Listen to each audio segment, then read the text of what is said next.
ഇത് ഉണ്ടാക്കി ഉണ്ടാക്കിയോ വെള്ളത്തിലിട്ട് ഇത് ഉണ്ടാക്കി ജിന്നോട് എപ്പോഴും എന്താ പറയാ എനിക്ക് ഇഷ്ടമല്ല എന്ന് പറഞ്ഞാലേ മേടിക്കാത്തത്. അപ്പൊ ഇന്നേ ചായ കുടിക്കാൻ വേണ്ടി വന്നേക്കുന്നതാ. ഇന്നലെ നമ്മള് പോയിന്നില്ലേ, പോയി വരുമ്പോ കൊണ്ടുവന്നാണ് നല്ല അടിപൊളി മധുരക്കിഴങ്ങ് കൂടെ മുത്തൂസ് കുറച്ചുകൂടി പഞ്ചസാര ഒക്കെ ഇട്ടിട്ട് നന്നായിട്ട് പൊയിങ്ങി വെച്ചുക്കണോ. മുത്തൂസ് ഈ സാധനത്തിന് വേണ്ടി തിന്നിക്കണോ തിന്നിക്കണോ?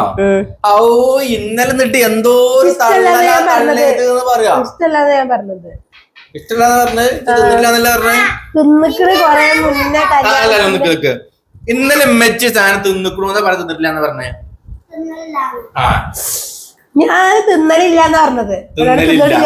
തിന്നലില്ലേ നമുക്ക് എത്തി കുറച്ച് കഴിഞ്ഞ അവള് വേറെ തിന്നിട്ടില്ല. ഞാൻ തിന്നിക്കണ്, കല്യാണത്തിന് മുന്നൊക്കെ തിന്നിക്കണ, ഉമ്മയും ഉപ്പയൊക്കെ തിന്നു. പക്ഷെ എനിക്ക് ഇഷ്ടല്ല. ഇപ്പൊ എന്തായി ഇന്നലെ തിന്നിട്ടില്ല എന്ന് പറഞ്ഞ ആളിപ്പോ അവൾക്ക് ഇപ്പൊ ഇഷ്ടമല്ലാന്നായ. എന്നിട്ട് ഞാൻ വാങ്ങിയപ്പോ ഞാൻ ഇക്കോട് പറഞ്ഞ എനിക്കൊന്ന് തിന്നാൻ കൊതിയുണ്ട്, ഞാൻ കൊറേ ആയി തിന്നിട്ട് എന്താ ടേസ്റ്റ് എന്ന് അറിയാൻ ഒരു ആഗ്രഹം ഉണ്ട് എന്ന് പറഞ്ഞു. അതാ ഇന്ന് ഞാൻ പറഞ്ഞത്. ഞാൻ തിന്നിട്ടില്ല ജീവിതത്തിൽ നിന്ന്, ഞാൻ പറഞ്ഞിട്ടില്ല. ആയിക്കോട്ടെ, ആ ക്യാമറ എടുത്താ ഇതിന് ശരിക്കും ടേസ്റ്റ് ഉണ്ടാവും. എന്താ വെച്ചാല് നമ്മളെ പണ്ട് ചക്കര ചായ ഉണ്ട്. ചക്കര ചായ ഇട്ടുകൂടാ അന്ന് കുടിച്ചില്ലേ? അന്ന് കുടിച്ചു. മുത്തച്ഛന് പറ്റില്ലാത്ത സാധനം അല്ലേ? ആ പണ്ടൊക്കെ താഴത്ത് വല്യമാരടുത്തൊക്കെ ചെല്ലുമ്പോഴേ ഉണ്ടാവും ഇങ്ങനെ മധുരക്കിഴങ്ങും അതേപോലെ തന്നെ ശർക്കരട്ട ചായ. എനിക്ക് എന്തോ ഇഷ്ടപ്പെട്ടില്ല കേട്ടോ ശർക്കര ചായ. എന്ത് ഇഷ്ടപ്പെട്ടോ? ഇത് കൊഴപ്പില്ല, നല്ല മധുരം ഇട്ടിട്ടുണ്ടായിരുന്നു. അതുകൊണ്ട് മധുരം ഉണ്ട്. അന്നൊക്കെ ഞാൻ തിന്ന സമയത്ത് ഇത് മധുരല്ലേ, ചെറിയ മധുരം ഉള്ളത്. ഇതിന്റെ സാധാ മധുരല്ലേ അതുള്ളത്. ഇതിപ്പോ പഞ്ചസാര ഇട്ടിട്ട് ഉണ്ടാക്കിയാലേ. കൊച്ചിന്റെ കാലം കഴിഞ്ഞാൽ ചിലപ്പോ ഇതൊന്നും കിട്ടൂല. പിന്നെ തിന്നില്ലല്ലോ ഇപ്പൊ. ആരപ്പം ഇങ്ങനത്തെ വാങ്ങി തിന്നല്ലേ? എല്ലാവർക്കും ഗ്യാസും പ്രശ്നമായില്ല. പിന്നെ ഹാപ്പി ബർത്ത്ഡേ ടു യു. പൂള എനിക്ക് ഇഷ്ടമല്ല കേട്ടോ. പൂളാന്ന് ഞങ്ങളുടെ നാട്ടിലൊക്കെ പറയാം, കപ്പാന്നൊക്കെ പറയും. അതും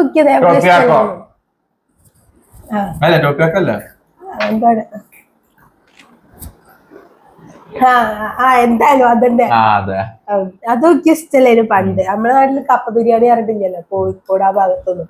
എന്നിട്ട് കല്യാണം കഴിഞ്ഞതിന് ശേഷം ഞാൻ ഉണ്ടാക്കി കൊടുത്തോൾക്ക്. പിന്നെ അതിന് ശേഷം കറക്കൊക്കെ വരുമ്പോ കപ്പ ബിരിയാണി ഉണ്ടാക്കിയല്ലേ? കപ്പ ബിരിയാണി ഉണ്ടാക്കിയല്ലേ? ഉമ്മക്കും ഇഷ്ടം, അപ്പക്കും ഇഷ്ടമല്ല, ആർക്കും ഇഷ്ടായി കപ്പ ബിരിയാണി. അതിന് മുന്നേ തിന്നിട്ടില്ല, ഞാൻ ആദ്യമായിട്ട് ഉണ്ടാക്കി. ഈ മലപ്പുറം ഞാൻ പൂളയും ചിക്കനും കൂടി ഉണ്ടാക്കല്ലേ വെച്ചിട്ട് വേണ്ടാന്ന് പറഞ്ഞിട്ട് ഉണ്ടാക്കിയ എന്താ ടീച്ചർ ആൾക്കാർക്ക് പറയും ജിന്റെ ചായ എടുത്തേക്കല്ലേ. നല്ല രസമുണ്ട് കേട്ടോ. സാധാരണ ഇപ്പൊ കുറെ ഐറ്റം മേടിക്കല്ലേ ഇങ്ങനത്തെ സാധനങ്ങളൊക്കെ കല്യാണം കഴിഞ്ഞതിന് ശേഷം തീറ്റ നിർത്തിയാണ്. അത് മുത്തൂസിനൊന്നും ഉണ്ടാക്കാൻ അറിയൂല, മുത്തൂസിനൊന്നും ഇഷ്ടമല്ല, ഉണ്ടാക്കാറില്ല. ഇത് വെള്ളത്തിലിട്ട് പുഴുങ്ങാന്. ഇത് ഉണ്ടാക്കിയോ വെള്ളത്തിലിട്ട് ഇത് ഉണ്ടാക്കി ജിന്നോട് എപ്പോഴും എന്താ പറയാ എനിക്ക് ഇഷ്ടമല്ല എന്ന് പറഞ്ഞല്ലേ മേടിക്കാത്തത്? കല്യാണം അല്ലേ ആദ്യമായിട്ട് അത് മേടിക്കുന്നത് ഞാൻ കാണുന്നത് ജീവിതത്തിൽ. കല്യാണം കഴിഞ്ഞിട്ട് 7 കൊല്ലായിട്ട്. ഇങ്ങനത്തെ എന്തെങ്കിലും ചെയ്യുമ്പോ ഇങ്ങനത്തെ ഒക്കെ മേടിക്കുന്നത് എന്താ പറ്റില്ല? മേടിക്കാൻ പോയില്ലല്ലോ ചെയ്യുമ്പോ. അതിനെ എന്താ പറ്റില്ലെന്താ? ഞാൻ പറയില്ല, പൂള ഇടക്കിടക്ക് ഞാൻ കൊണ്ടുവരാൻ പറയുന്നത്. നമുക്ക് വീഡിയോ ഓണാക്കിയതുകൊണ്ടാണ് വീഡിയോ അപ്പേക്കാൻ സത്യങ്ങളൊക്കെ വരും. ഇന്നലെ കൂടി പറഞ്ഞിട്ടുള്ളൂ മധുരക്കിഴങ്ങ് ഇഷ്ടല്ല, ചേമ്പ് ഇഷ്ടല്ല, ചേന ഇഷ്ടല്ല, ഇതൊക്കെ പറഞ്ഞ ആളിപ്പൊക്കെ മാറ്റി പറയാ. അല്ല നിങ്ങൾ പരിഗണന ഇങ്ങനത്തെ സാധനങ്ങള് ഇപ്പൊ പറയും. കുറച്ച് കഴിഞ്ഞിട്ട് രസം ഉണ്ടെങ്കിൽ അപ്പൊ ഈ പറഞ്ഞൊക്കെ മാറ്റി പറയും. വലിയ രസമില്ല. പക്ഷെ ഇതൊക്കെ കുട്ടികളൊക്കെ തിന്ന് മറ്റേ കൊടുത്ത് പഠിക്കണ്ടോ? കാരണം ഇതൊക്കെ വിഷമിടാതെ മറ്റേ കുഴിച്ചാണ്. പണ്ടൊക്കെ നമ്മളെ ഇവിടെ ബാക്കിലൊക്കെ കൃഷി ഉണ്ടായിരുന്നു. ഇത് വിഷമിടാത്ത നിക്കത്ത് എങ്ങനെ അറിയാം?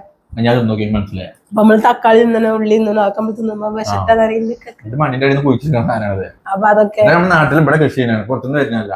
നല്ലതാണെങ്കിലോ? അല്ല ഞാൻ ഇപ്പോൾ ചോദിച്ചു പ്രശ്നം തെറ്റില്ലേ?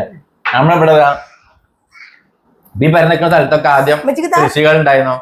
മഞ്ഞള്, അതേപോലെ തന്നെ കൂവ, മറ്റേ കപ്പ, അതേപോലെ തന്നെ ഈ മധുരക്കിഴങ്ങ്, ഞാൻ തുടങ്ങിയിട്ടുള്ള എല്ലാ കൃഷികളും ഉണ്ടായിരുന്നു കേട്ടോ. പിന്നെ അതല്ലാത്തതും ഒരുപാട് കൃഷികൾ ഉണ്ടായിരുന്നു. അപ്പൊ പെട്ടെന്ന് വന്ന ഉണ്ടായിരുന്ന കാലത്ത് ഇപ്പൊ ഇങ്ങനെ ഓരോ കൃഷികളായിട്ട് അങ്ങനെ ചെയ്തിരുന്നു. പിന്നെ ഇപ്പൊ സുഖമില്ലാതിന് ശേഷം ഒക്കെ നിർത്തി. പിന്നെ ഇപ്പൊ ഞങ്ങൾ അപ്പുറത്തൊരു പേരൊക്കെ വന്നു. ഫ്രണ്ടിൽ അവിടെ നിരത്തിട്ടേക്കാണ്. ഇതുകൊണ്ടൊക്കെയാണ് എന്തില്ലാത്തത്, കൃഷിയില്ലാത്തത്. എനിക്ക് കൃഷി ചെയ്യാനൊക്കെ താല്പര്യമാണ്. പക്ഷെ എനിക്ക് എന്താക്കണം എന്ന് വെച്ചാൽ ഞാൻ കൃഷി ചെയ്യുള്ളൂ. അത് നനയ്ക്കാന്നുണ്ടെങ്കിൽ ആള് വേണം. പിന്നെ നമ്മളിവിടെ ലൈൻ വെള്ളമാണ്, അതിൽ മറ്റേ ക്ലോറോഫോം ഇട്ടുള്ള വെള്ളമാണ്, എന്താണ് ബ്ലീച്ചിങ് പൗഡർ, അത് ഇട്ടുള്ള വെള്ളം ആയതുകൊണ്ട് തന്നെ ഒരു രക്ഷയില്ല. എന്ത് കൃഷി അല്ലല്ല എന്ത് കൃഷി ഉണ്ടായാലും ആ ബ്ലീച്ചിങ് പൗഡറിന്റെ വെള്ളം ഒഴിച്ചാല് അത് അങ്ങനെ ഉണങ്ങിപ്പോ. പിന്നെ അത് ആഗ്രഹം അടുത്തു. പിന്നെ അല്ല കിണറോ അല്ലാന്നുണ്ടെങ്കിൽ വല്ല കോൽക്കിണറോ കുഴിച്ചതിന് ശേഷം നമുക്ക് കൃഷി ചെയ്യാന്ന് വിചാരിച്ചാൽ അങ്ങനെ വെച്ചു. ഇപ്പൊ നമ്മളുള്ള മുയലാണ്. മുയലിനെ നമ്മൾ അടുത്ത വീഡിയോ കാണിച്ചിട്ടുണ്ടല്ലേ മുത്തൂസേ? 10 മുയല്, അത് നല്ല തുടുത്തുടുത്ത മുയലാണ്, ചോത്ത കണ്ണുള്ള മുയല്. അത് നാളെ കാണിച്ചിട്ടുണ്ട്. പല ആളുകളും ചോദിക്കലുണ്ട് ഇതിനൊക്കെ ഈ മുയലൊക്കെ നോക്കാനൊക്കെ എപ്പോ സമയം കിട്ടില്ല. ഒക്കെ ഞാൻ തന്നെ നോക്കല്. മുത്തൂസ് അതിന് ചോറ് കിട്ടില്ല. ഇത്ര ഉള്ളൂ. ഇതോട് കൂടെ നമ്മളെ ചാനലിനോട് അതിന്റെ വീഡിയോ ഒക്കെയാണ്. അപ്പൊ അടുത്ത വീഡിയോ പറ്റി കാണാൻ ബൈ.